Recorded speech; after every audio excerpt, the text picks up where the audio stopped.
Are you in a position where you're defined by your age, and that's limiting you to pursue a dream or goal you want to accomplish? The More Than Your Age podcast is about having conversations with women who fully live their lives without being dictated or defined by their age. This is a space to encourage women who feel blocked to pursue a dream or goal based on their life circumstances. Welcome to the More Than Your Age podcast.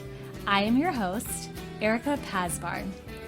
Let's start living life fully and become more than your age. My husband asks me quite often if I would like to purchase an RV, take the kids, and travel around the States living a simple life off the grid and just explore. My response usually is, no thanks. Or, I would do that, but for like a month and that's it. But indefinitely? Nah, I don't think so. I have met so many people who have this dream to actually live in an RV, travel around, and just really be off the grid, but the majority of them, if not all of them, never pursue it. Is it because it's scary, or they worry about the unknown? There are financial obligations, school potentially, if they have kids, too many kids, too much work. The list really could go on. Our guest today decided to embark on the RV adventure with her husband and 2 toddlers, giving up what some would say a comfortable lifestyle. I know you will enjoy this interview with Jess Farish as she discusses the how, the why, the fears, the unknowns of pursuing this dream, and why she didn't let her season in life stop her from chasing this life-changing adventure. Jess Farish, thank you so much for joining the More Than Your Age podcast. I am so excited to have you here as one of my guests today. So thank you for joining us. Thank you so much for having me. I'm thrilled and honored. Oh, well, I think it's really cool that we are having an interview podcast discussion like this, because the first time we met was also in an interview setting as well. And I think it's really cool because I remember you were one of those people that just stood out to me out of people that I've interviewed. And I've interviewed hundreds and hundreds of people. And your story is just so unique and so cool that I knew you were someone that I had to interview for this podcast specifically. Wow. So it's just, I'm excited for the listeners to hear your story and to be encouraged and hopefully inspired to do something that's not limiting to them right now. So just thanks again for that. Thank you. Yeah. Thank you so much. Absolutely. So people don't know you, more than likely, that are listening. I mean, unless they're your friends and family, which hopefully you're listening. So if you would please just share with the listeners kind of a little bit about your background and family and just anything you want to let us know who you are. Sure. Well, my name is Jess Farish, and I'm local to the DFW area. Born and raised here, and I began as a theater girl, taking on directing and choreographing and performing and writing, and just really dove into all of the areas of performance that I could. I spent about 10 years at Six Flags. That's where I met my husband. We were performing together, and that just kind of grew into this passion for writing, and I think really going after things that might scare me a little bit, like auditions. I kind of got that bug for feeling that adrenaline going after something I was excited for. And that just kind of progressed into teaching. I taught writing the first year, and I loved it. Continued to teach and grow a family with my husband, Nick. And, we'll get into kind of some of the adventures that we've gone on, but my writing theme continues to grow as I'm heading out on a new adventure to write some more and really focus on that profession. So I just kind of go where my heart is kind of pulling me at the time and throw myself into it. That's awesome. I remember that you acted, but I forgot that you acted in Six Flags because I think I remember asking, did you know my brother? Did we already talk about this? We talked about this, and I think he left just before or came in just after. We just missed each other, but we know a lot of the same people. That Six Flags group is strong. It is Yeah. strong. Well, it's Yeah. funny too, because, in Grapevine, there's that murder mystery theater, which the same company runs it that does the Six Flags. And I went a Yes. few years ago, and one of the actresses in the show, she was performing, and then she looked at me and she's like, "I know who you are. I know your brother." And she said his name, and I was like, "Oh my gosh!" And then That is so funny.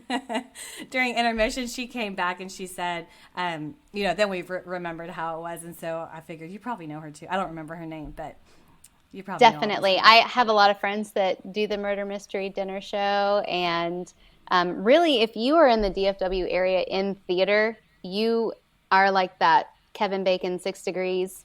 You know everybody in the Metroplex that touches a theater. So yeah, that's pretty cool. I like the close-knit community that we have. When was the last time you performed? The last time that I was on a stage was, oh my goodness, way too long ago. It was probably about 10 years ago, I want to say. Yeah. Well, I take that back. 3 or 4 years ago, I made a special little performance at Enchant with a special friend who works really close with Santa Claus. And that was the last time that I did anything. But that was just for fun, just to get my foot back in and spend some time making some little kids happy. Aw. Do you miss performing at all? Every day. Every day. It's a passion. I think that is where the writing wakes me back up a little bit, kind of fans that flame again, because it's that creative outlet really going towards just producing something, which is what you do all day in and day out with theater. You're just producing art with people you love. So Yeah. I really love I found too that, so Jess and I, for those who don't know, we have education as our background, and both are former teachers. And so I found oftentimes that just teaching is like a performance as well sometimes. Oh, yeah. You've got to give the kids Absolutely. a show in a way, keep them engaged. I think so even more now. I think these days with kids, getting that instant information and instant entertainment from all of their devices, I think teachers have to do like a full out Broadway production in front of their kids to like keep their attention and try to make them, really think about what they're saying. They don't have, all these graphics popping up behind them and sound effects and everything to keep them tuned in. So you really do have to tap into that entertainment part of yourself just as a human. Even if you don't have a theater background, I think as a teacher, you really do have to put on a show to teach and get through and engage your students. So yeah, I definitely think having a theater background served me well. Well, so our main thing was not really talking so much about acting and performing. It's just, a little bit about your past. The thing that was just so cool to me when I first met you was this RV life that you embarked on with your husband. Yeah. So you and your husband had two very young children, right? And decided to Yes. live the RV travel life. So I'd love to hear how that got started. What were the processes? Absolutely. What made you even think like, let's do this? Sure. Well, it kind of happens, I would say, slowly and quickly at the same time. I mentioned earlier that Nick and I come from the theater, and so that's always something that we've tried to stoke and keep that passion going, whether we were working in different fields. And so we started a YouTube channel and where we were just trying out products and just, kind of playing around in the evenings after the boys went to bed. It was kind of our date time. We would just try out products and be silly. And we thought, this is a lot of fun. We need to find a way to just continue being creative and really build whatever this is. And right about that time, my husband got a phone call from a friend of ours who we were doing shows at Six Flags with years and years ago.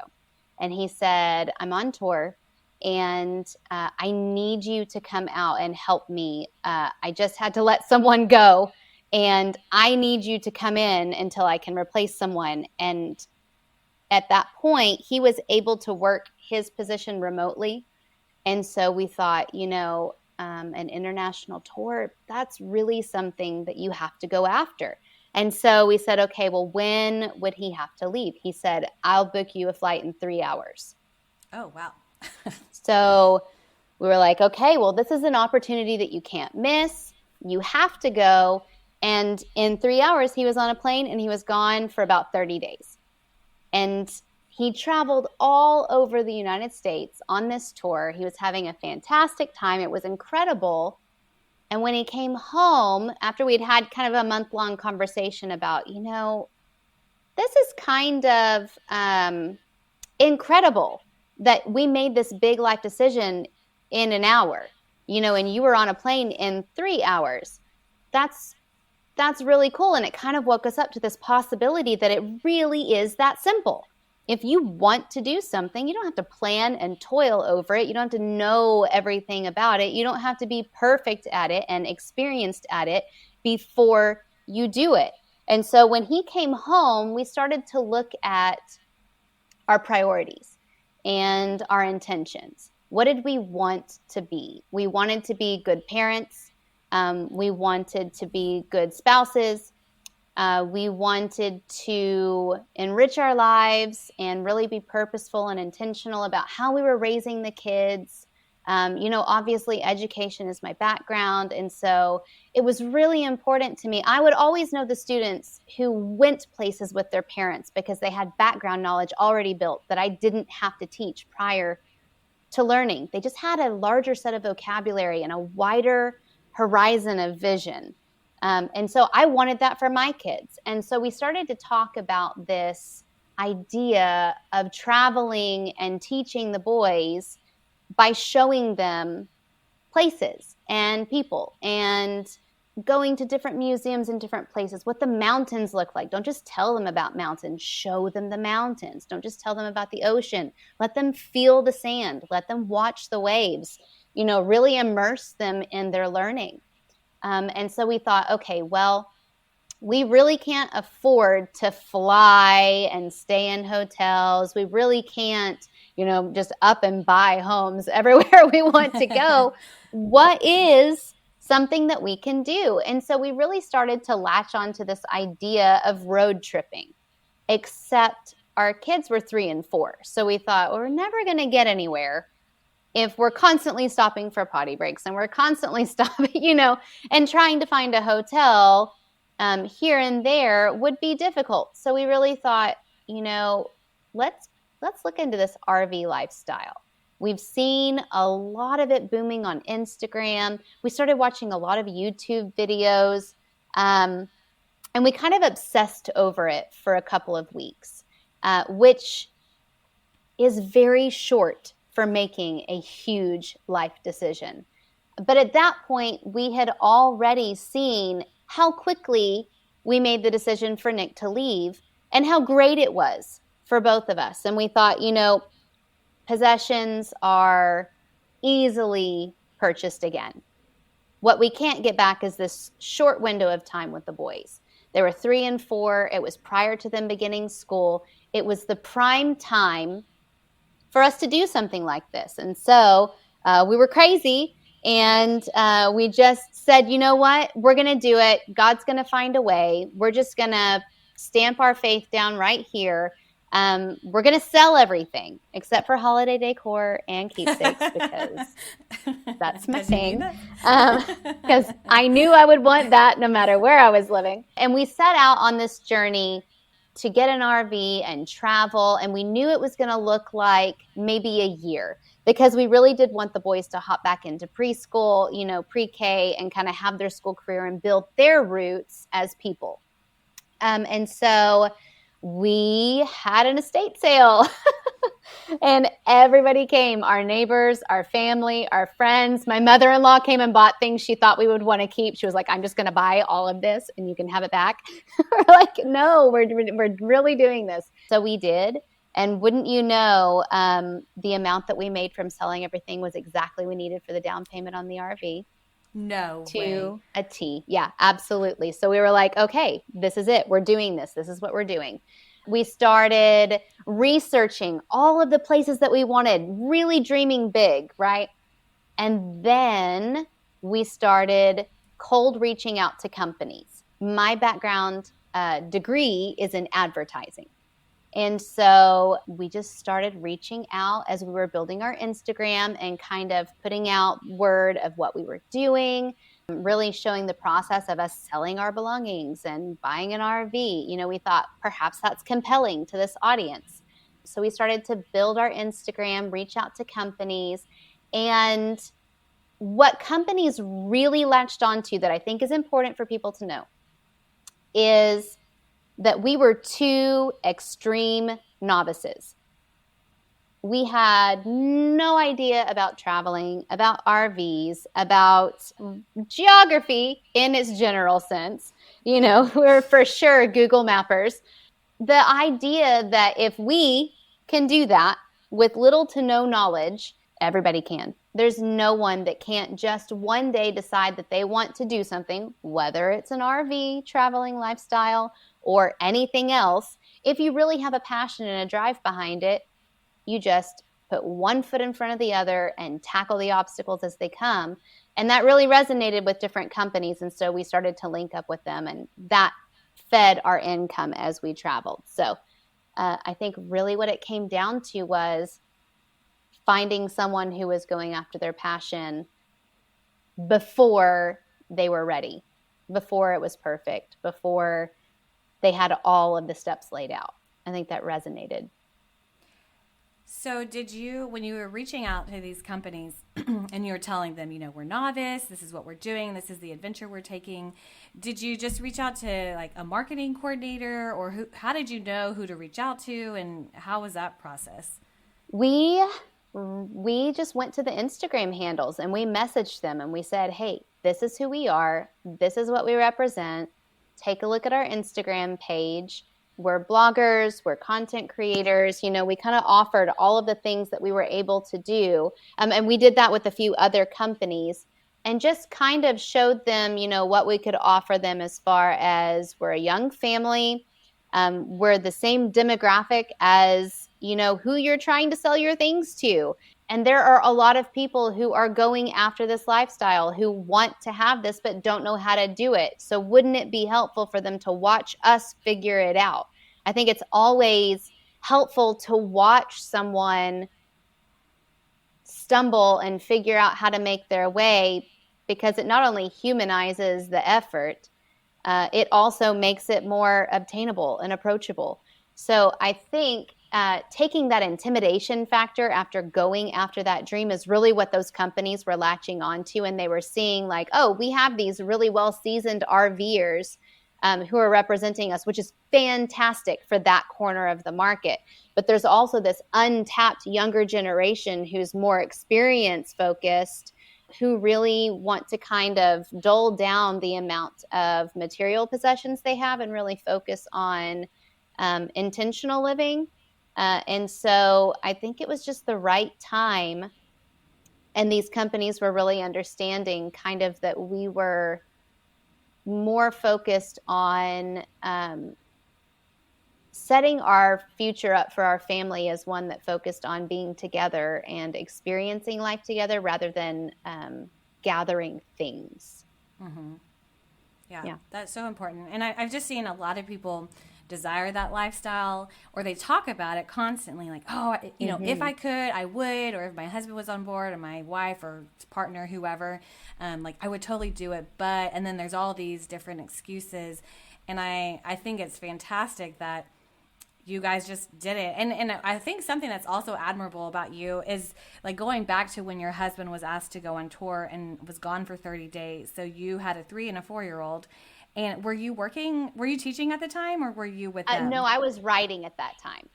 So I was staying home while the boys were little. I took about 3 years off from teaching to write in that time period. So I was home, thank goodness. But yeah, 3 and 4, that was a challenging time period. Well, and I'm curious to know, he booked the flight after 3 hours, hopped on the plane, was gone. Yeah. So when he told you that, what was your initial, like, what were your initial thoughts? Were they just like, yeah, do it? Or I'd love to know kind of like how you really felt. I feel like there was definitely internal struggle because I was like, wow, this is going to be really challenging. How are the boys going to feel? They've never been away from Nick that long. This is definitely something that we're going to have to tackle with FaceTime and just a lot of communication for them so that they don't feel like Nick is gone.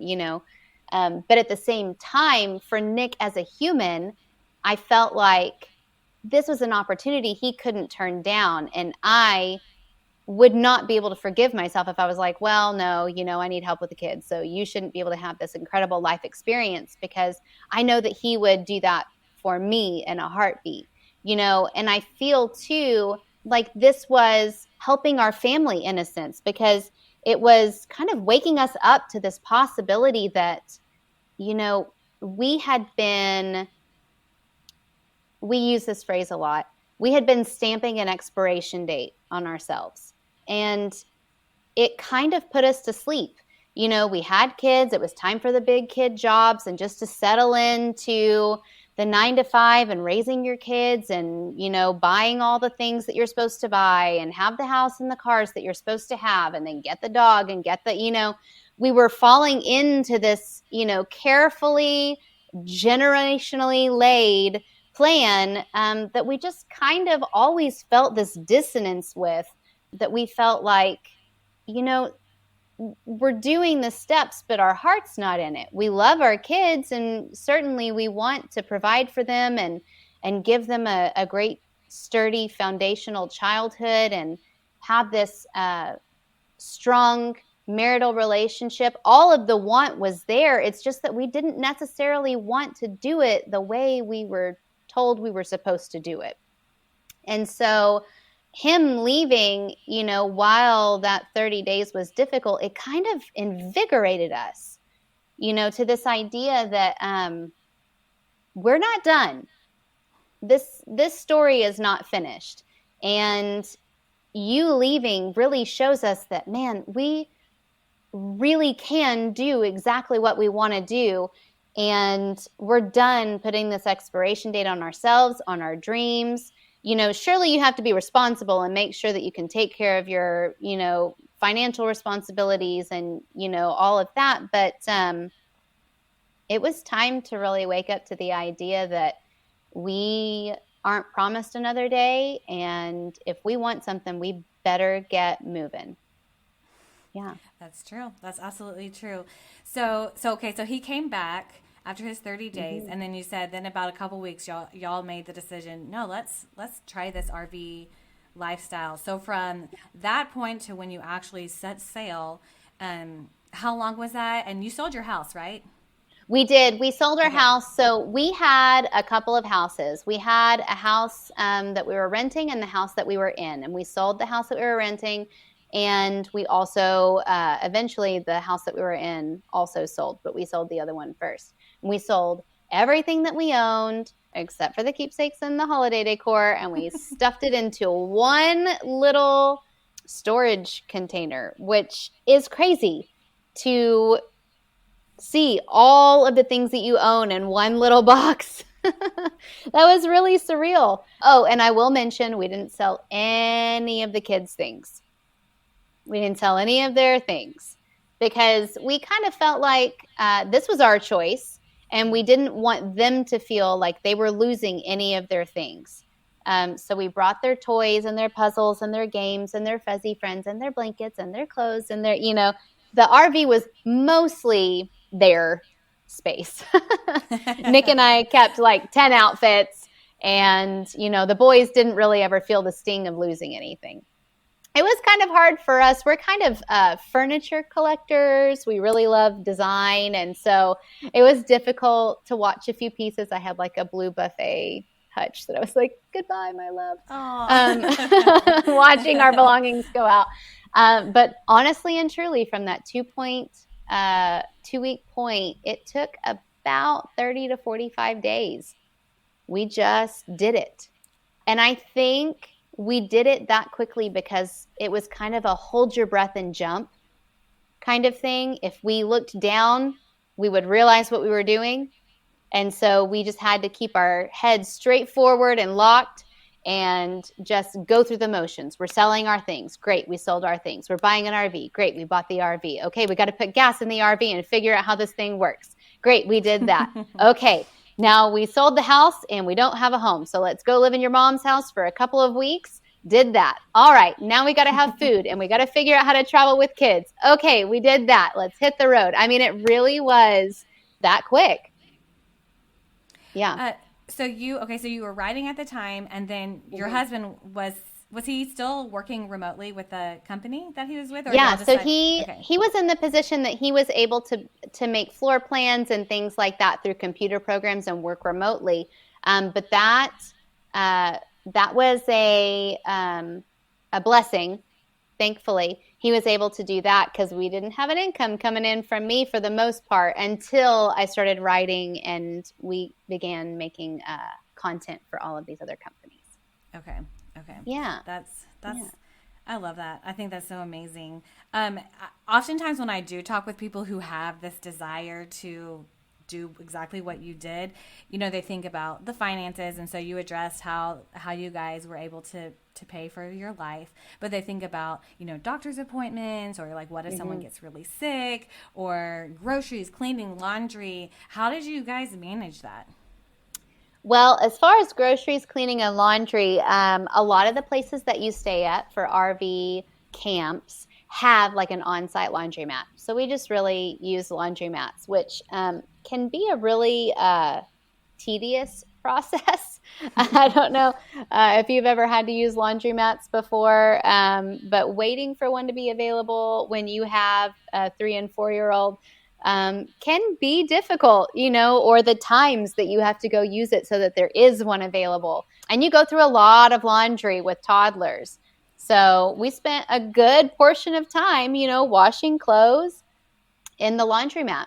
As far as cleaning, you have to stay on top of cleaning in an RV because we had about 300 square feet. So it was very easy to get it dirty. I mean, you put out 4 or 5 toys and you're pretty much wall to wall. And we learned very quickly that RVs can also be very smelly places. So you have to clean up regularly. You learn all about gray water and black water tanks. There are many things to learn about how to plug in those tanks and make all the tubes go to all the right places so that all your things go where they're supposed to go. You learn about deodorizers and things like that. We got a good YouTube and Google education as far as RVs are concerned. And it was a pretty quick learning process. You make a few mistakes that you will not make again. you learn very quickly. Things can get very gross very fast. So you don't make those mistakes many times. That would be the one thing for me. My husband, I don't know if you remember, I told you this, but my husband would love to do the RV life. And I told him, I said, I'd be down with it for like a month, and then we go back to living our life normally. But like the bathroom situation, the tubes and all that. I know he would take care of it, but still, yes, yeah. I like my bathroom space. I know it. And you get used to it eventually, but it can get a little dicey sometimes, especially if, traveling takes longer and you don't end up to where you were supposed to be until late at night. And so you're doing hookups late at night. Or if it's cold, there's a lot of maintenance we were not necessarily prepared for. We're not like the handiest people or the most skilled at things of nature and vehicles. So obviously the RV lifestyle just fit right into, our lifestyle. But I think that was the thing that really stood out, right? Because it wasn't really who we were as people. And we weren't really educated on what we were doing. but we figured it out. And so that kind of rips away that intimidation, because that means that you can too.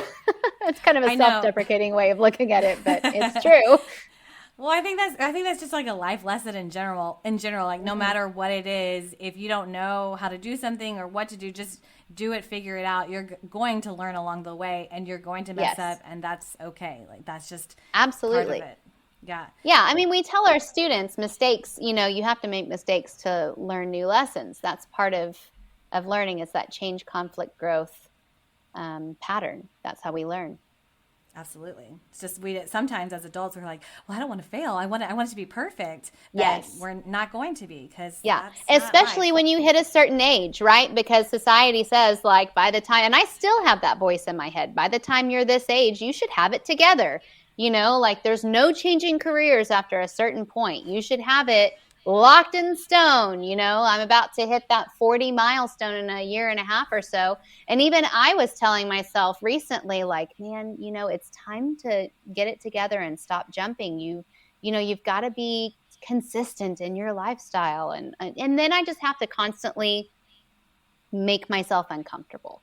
I think that's the key. You have to get comfortable with being uncomfortable if you really want to go after what it is that you want. You just have to do it scared. Yep. Absolutely. I love it. So great. Okay. Well, I want to know too, what did y'all do for doctor's appointments? Yes, you asked me about that. Well, luckily, we didn't have a whole lot of issues in that area, but when we did have to, first of all, we scheduled like dentists and checkups and things like that around family members' birthdays when we would come back in town. So we kind of, when we came back in town, it was like doctor's appointments, birthdays, we got all of that wrapped up. I will tell you, we would check around on the Facebook groups for like RVers. There's a very close-knit group of RVers, and they will tell you, like, in different areas, like who they've taken their kids to. We would ask the people at the front desk, for the RV place, or we'd ask around in the area with people that we knew. Sometimes we would be at a place where like our friends and family were, so we'd ask them who they went to, what urgent care, or like around here we have Cook Children's, the urgent care, so we'd ask like, what's the equivalent of that around here? But we really didn't have too many of those. What I will tell you, what we found was the hardest, this is going to sound so silly, hair salons. It was so hard to find, and not just, my hair is easy, especially then because I had like a pixie cut, and so it was really simple. But for the boys, I had no idea where to take them. You think about it now and you're like, well, I don't want to take my kid to this place because, it's like a buzz cut or nothing. And I don't want to go to that salon because they charge $300 for kids' haircuts. That's ridiculous. So you have no idea, you're riding around San Diego and you're like, all right, well, my kid looks like a woolly mammoth and we're about to take all of these pictures for a company. So we kind of have to look put together. What in the world do we do? So yeah, I mean, as superficial and first world as that sounds, hair salons, that was kind of our biggest issue. That's funny. I wouldn't even think of that, but that makes sense. I mean, grocery stores are everywhere, right? Grocery stores are everywhere. Medical is here and there, but hair salons, man. I know. And when you find a good stylist, you don't want to leave them. So when you're traveling all over, you just got to, that's I know. One. Yeah. You kind of go natural for a while. You're like, okay, well, I better be happy with my natural color, or I better get really good at doing it myself, both of which I am not. So it was a challenge. One of the things that I think of too about the RV life is the potential of it feeling very lonely. Like you have your spouse, you have your kids. Are you more of an introvert or extrovert? That's a really good question. I think it depends. I think I'm situational, to be honest with you. I'd say if I had to choose one, it's probably extrovert. And I think Nick would say the same. I think we definitely have a tendency to be homebodies if we're given the chance, but I think we both really thrive in social settings. And certainly our children are the same way, I would say, both of them. But it was really neat to kind of watch them blossom. I know you're asking about me, but I noticed this in my kids. We would go to the park and they would make best friends in 2 seconds. And that was one of the biggest things that family members and friends would say to us, aren't you worried about the kids and them not being able to learn like social interaction because you're taking them away from preschool where, they're building relationships with kids all the time. And they're really not going to get that interaction. And I would argue that they were put in situations where they had to learn meeting people over and over and over. And now they'll just walk up to anybody and introduce themselves. My older son will. My younger son will do that with kids. He's very stranger danger with adults. But they both are very good at making friendships with new kids and including people. And I think that is a very important attribute as a person. And so that was really neat to watch that blossom inside of them. With Nick and myself, that's another do it scared area where I think, you just kind of have to shove down all those awkward feelings and just kind of put yourself out there. And we found a lot of families on Instagram. And we actually met up with a few different families, and we still talk to them to this day. We made really great friendships with them. I think really what it comes down to is we're all feeling the exact same way. Like if you're feeling awkward to meet a group of people, so are they. And so if you can just, reconcile this idea that not everybody's looking at you and, analyzing everything that you're saying the way that you are. So I'm a very anxiety-driven person who will spend the next 3 hours after a conversation really going over what I said, much like I will after this. I think everyone else is doing the same thing. We're all too worried about what's in our bag to worry about what's in everybody else's.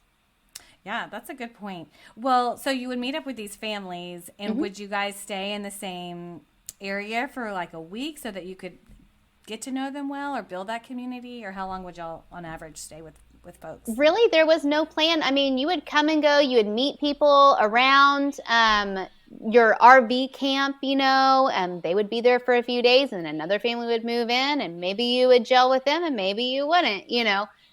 I really think it was just kind of this fluid thing where if we were in the area, we'd meet up and say hi, and it might not be that we stayed in the same camping ground, although we did that with a couple of different families. We would certainly go to dinner and have that moment of togetherness. Outside of that, we were by ourselves most of the time. But honestly, I don't feel like we felt lonely. I think we were so full in our experiences that we didn't really feel lonely. I would say sometimes we felt homesick, like we missed our parents or, our family and friends. But we talked to them and we did FaceTime and we came back in town, so we would see them. But it was also our first time to really be away from home, both of us. And so that was kind of an adjustment. But as far as did we feel lonely in our travels? No. We didn't. No, I think we were more focused on what we were gaining through our experiences. It's just that positive, optimistic outlook about you. Absolutely. And I would imagine your husband too. Yeah, and had we been traveling, for 3 and 4 years, I could see where that would get lonely and where you would need to build like a tighter knit community. And a lot of the families that have traveled and do continue to, and that's their full-time lifestyle, like forever full-time, they do. They go and have basically like cohorts and they kind of like travel together for a little while and then they'll go on their own and then come back together. And you go to national rallies. Like we went to the Winnebago National Rally, which was really cool, really fun. We got to see a lot of the families that we talked to on Instagram. I would say building those relationships on Instagram made the community shrink. So it's kind of like one of those things once you start really reaching out and getting to know the people in these niche communities, that's when your world kind of shrinks down to something more manageable where you feel like you have a community that you're involved in. So while we didn't see them, we would see the places they went. We would talk to them online. And I think our generation and all generations now are starting to get this attachment to people socially through media. And so we didn't really feel lonely. We felt like we had a community, even if they weren't like sitting across from the table. Yeah. Well, and I think too, it's such a good point that you made with your children, that they would go to parks or wherever you were at, and it would, force them to talk to other kids or adults and get them out of their comfort zone. That definitely affects how they are right now as they're growing up, and it's going to contribute to that as they get older. And so, like you said, that's a lesson that you can't, just script out for them. It's they wouldn't have been able to experience that. Without this opportunity. Yeah, absolutely. Well, so, okay, you mentioned that there are people who, they're lifers. You guys are not RV lifers. Right. So, and you mentioned it before going in anyway, that, this is going to be a season. Did you guys know exactly how long, or were you traveling and decided, okay, now's the time to kind of settle back in? I think we just kind of decided, okay, now it's time to settle back in. We noticed, the boys loved it when we were traveling from place to place. And that was great, but they didn't like being stationary. And so we just kind of started to take their cues. It's very expensive to travel by RV. And so we really enjoyed traveling, but we started to grow tired of the hustle. You kind of had to hustle to get a new client, to write, to film, to make all this content for them. And while we really, really enjoyed it, we also noticed that we started to feel tired of the hustle, and the boys started to be very vocal about being kind of cramped in their space. And they also got bigger, just as people. They grew taller. They became bigger. And so our 300 square feet didn't really feel like 300 square feet. And so right about that time, we decided, the boys are about to jump into pre-K. It's like we're getting really close to elementary school. It's time to start, coming back home. So we took one last big trip, and then we said goodbye to the RV, and that was that. Where's the RV now? Sold it. It's gone. Somebody has it. They're living their Somebody dreams. has it. Somebody has it. And that's kind of how we put it to the boys. We said, this was a season. This doesn't mean we're done with our adventures, but now it's time for somebody else's family to take this and go on an adventure. And they were pretty good with that. That's great. Did you guys go back to living with the in-laws for a short season, or did you already find a place? We went back into Nick's mom's house for a little while we just got our careers back and going. And we got the boys settled into school, and we kind of needed a soft place to land while we were transitioning. And so we moved in with Nick's mom for a little while, and then we moved into our own house. Okay. How long were you with her? We were with her just under 2 years. Oh. Yeah. We really, I don't know if you remember this little thing called a pandemic. But it hopped on over. It hopped on over during our stay. So when the boys went back into school, into pre-K, I decided that was a perfect time for me to transition back into the classroom. And wouldn't you know, there was a little pandemic on its way, unbeknownst to us. We decided, for me, this is when we met, for me to go into subbing, just to get the boys used to me being out of the house a little bit at a time, but not to the degree that a teacher is out of the house or working after hours. Because I just want to put a little plug for hardworking teachers. The job does not stop at dismissal. It is way longer than that. And so the boys had been used to me being home as long as they could remember. And we didn't want to just kind of flip the switch and go to me just always being gone and always being busy. So I jumped into subbing. The nice thing about subbing is when the bell rings and it's dismissed, you don't have to bring it home with you. And so you just say, peace out. And that's what I did. And luckily, that's when we met. And then the boys were both in school the next year. So that's when I went full time.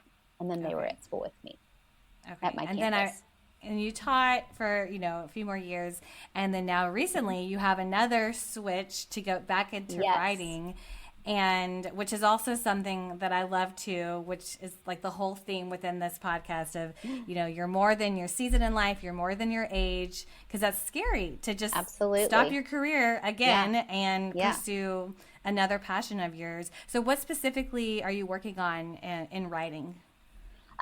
Well, I've spent the last few years with first graders, and I had taught first grade before the boys. And so I had a really great focus group for, things that kids laugh at. And, I really started to write a lot of stories just in the classroom as examples of how to write to first graders.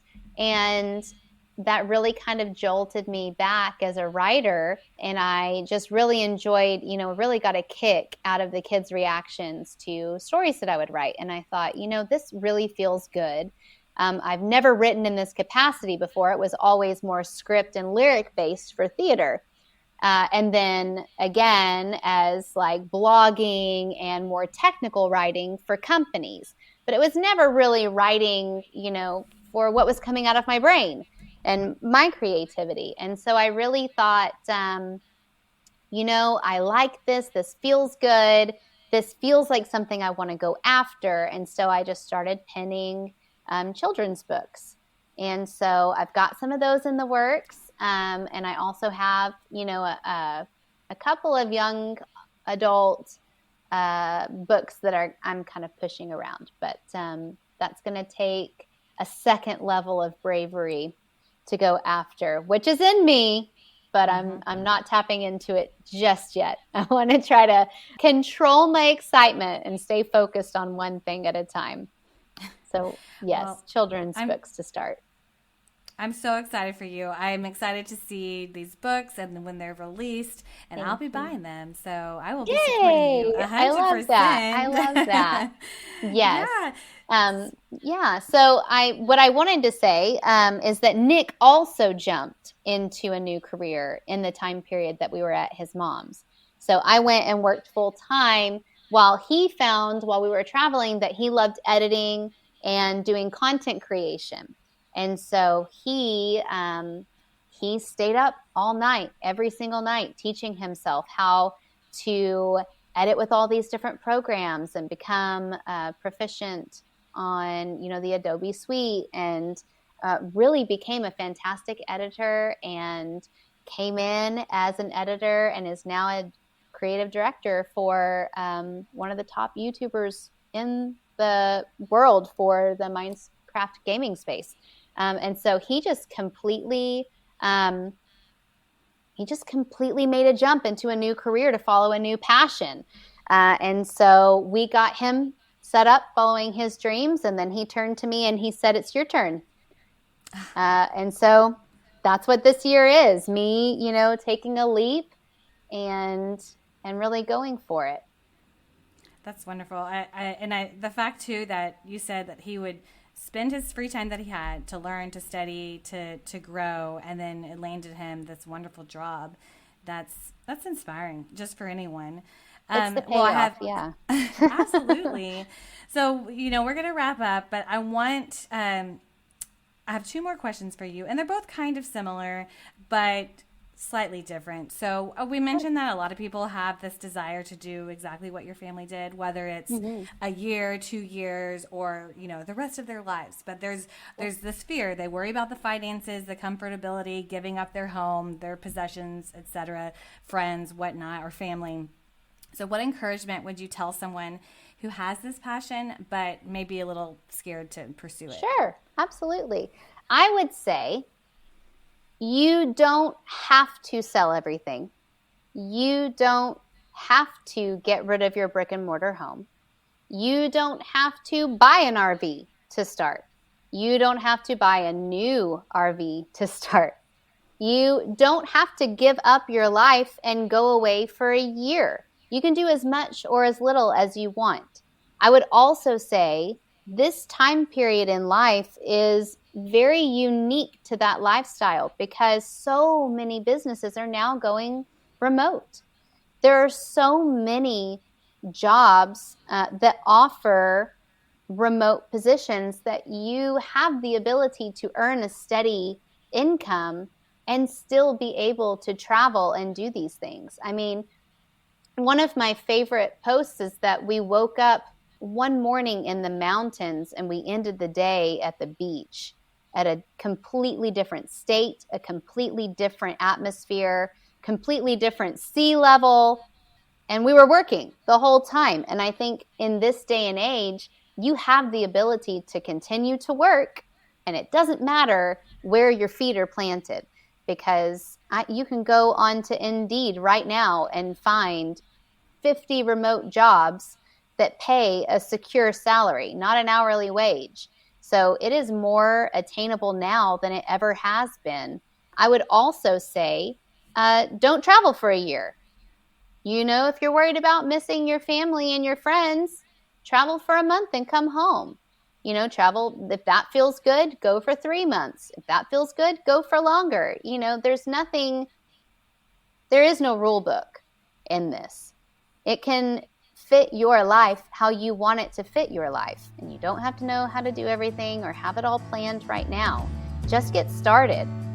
You know, put one foot in front of the other and go for it. I think, you know, there are two quotes that have really stuck with Nick and I.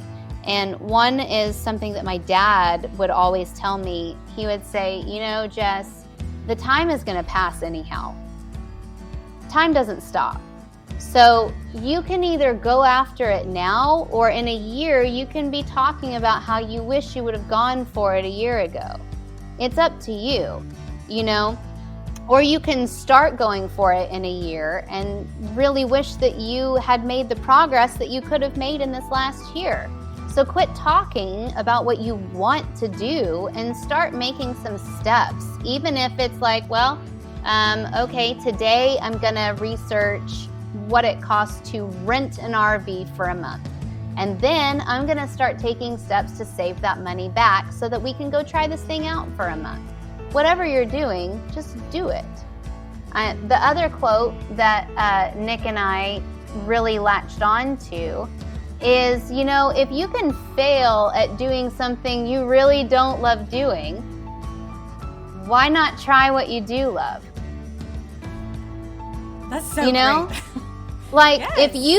if you can really stink at what you get up and hate doing every single day. Let's say you're stuck in this job that you're like, well, it pays the bills. I don't feel like that's enough, by the way. I don't think we're supposed to live this life just to pay bills and like wait for the weekend to come. If you can be terrible at what you do, whether it's your attitude or your skill set or whatever it is, if you can stink at what you hate, why not, you know, try doing what you love? If you fail, fine. That's great. At least you failed at trying to do something that you loved. I think it's more important to try than to just wish. I think wishing will kill you. Wishing can, you know, can just kill your soul. If you spend too much time sitting around and waiting, you know, you give up on yourself, and that's when you really just kind of sink into this hole. I don't think that's living. I think you have to try.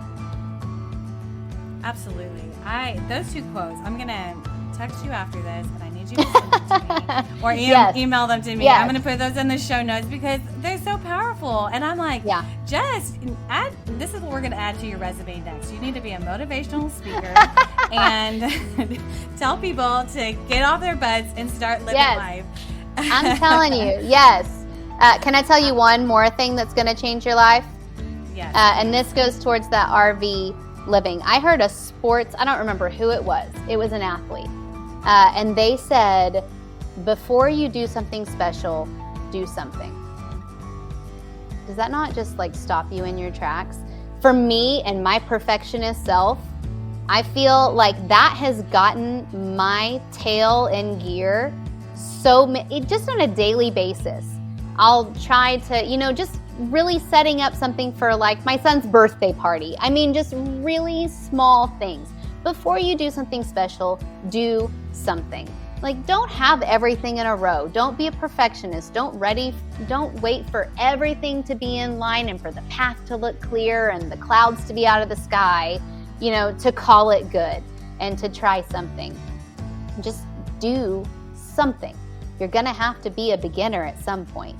So just do it.